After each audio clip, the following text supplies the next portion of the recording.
Ahoj, mé jméno je Ondřej Vrabec, jsem se e-shopu zahradnizabava.cz a dneska jsem si pro vás připravil video na téma představení pěnového programu, který jsme zařadili do sortimentu. Jsou to tady ty pěnové věci, můžete tady vidět kuželky, malý finský kuželky, kostky pěnový, takovýhle házecí disky nebo kroket, velký kostky, anebo třeba tady ty schazovací plechovky.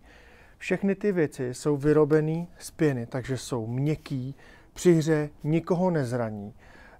Strašně se mně líbí, jak je to celý barevný. Musím třeba říct, že zrovna ty kuželky velký, to je fakt jako velká koule, kterou prostě normálně můžete hrát jako bowling, ale je to všechno z pěny. To znamená, nedělá to rámus, když to někam spadne, nebo já nevím, někomu třeba hodíte ten disk jako do těla, tak se mu nic nestane, protože prostě to vidíte, že a přitom všechny ty produkty jsou normálně funkční.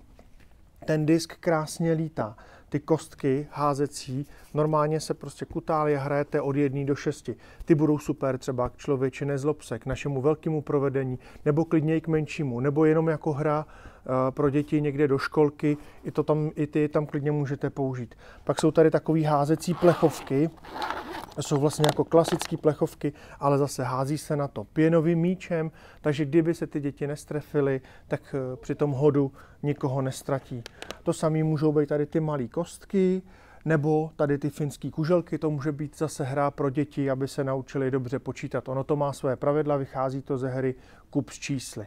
Co se dá potom použít někde v nějaký herně nebo někde na nějaký pevný podlaze, je tady ten kroket. Vidíte, že ty branky jsou vlastně udělané, že se dají kamkoliv umístit. To znamená, nemusíte je nikde zapichovat, takže se počítá s tím, že budete hrát třeba v tělocvičně nebo někde v nějaké místnosti, takže postavíte tu branku a zase jedete. Pěnová koule, nikoho nezraní a hlavně pěnová i tady ta palice.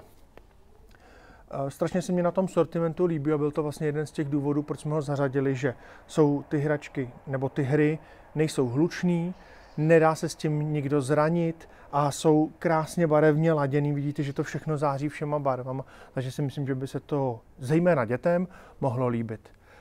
Pokud budete mít jakýkoliv dotaz tady k těm produktům nebo k jakémukoliv jinému produktu v našem sortimentu, neváhejte se na nás obrátit a já se budu těšit u dalšího videa. Tak jo, moc krát díky a ahoj.